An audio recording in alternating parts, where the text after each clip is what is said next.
Capítulo 4.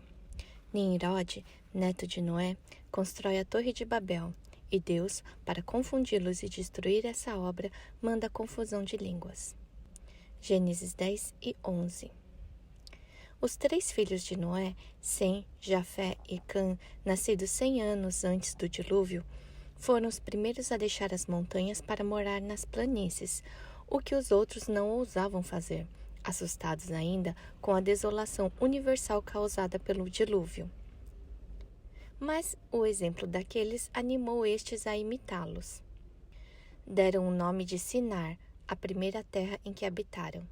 Deus ordenou que mandassem colônias a outros lugares, a fim de que, multiplicando-se e estendendo-se, pudessem cultivar mais terras, colher frutos em maior abundância e evitar as divergências que, de outro modo, poderiam ser suscitadas entre eles.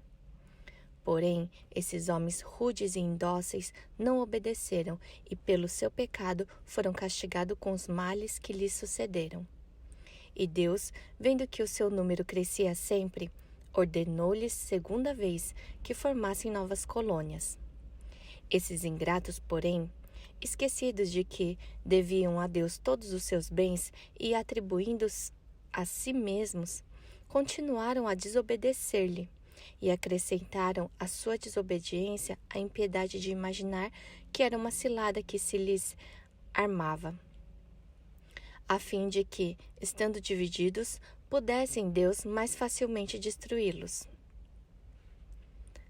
Nimrod, neto de Cã, um dos filhos de Noé, foi quem os levou a desprezar a Deus dessa maneira.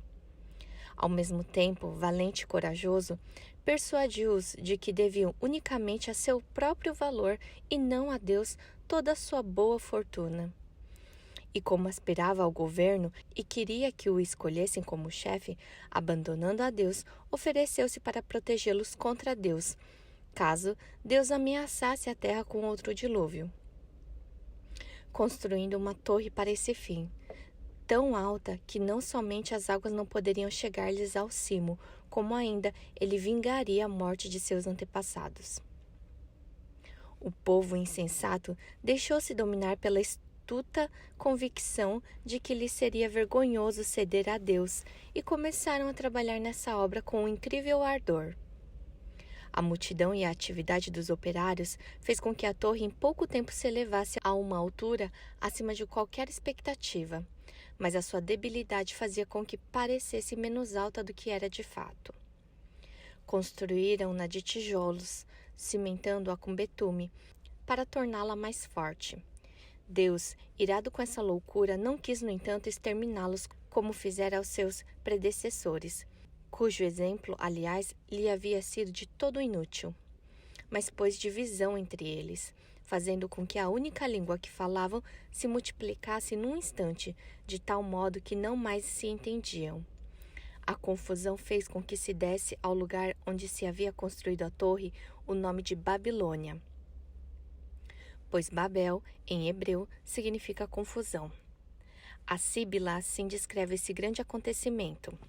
Todos os homens que então tinham uma só língua construíram torre tão alta que parecia que ela se elevaria até o céu, mas os deuses levantaram contra ela tão violenta tempestade que ela foi derribada e fizeram com que aqueles que a haviam construído falassem no mesmo instante diversas línguas.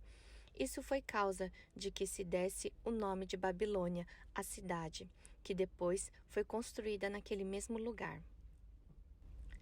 Este eu também fala do campo de Sinar onde Babilônia está localizada. Ele diz: disse que os sacerdotes que se salvaram dessa grande catástrofe com as coisas sagradas destinadas ao culto de Júpiter, o vencedor, vieram a Sinar, de Babilônia.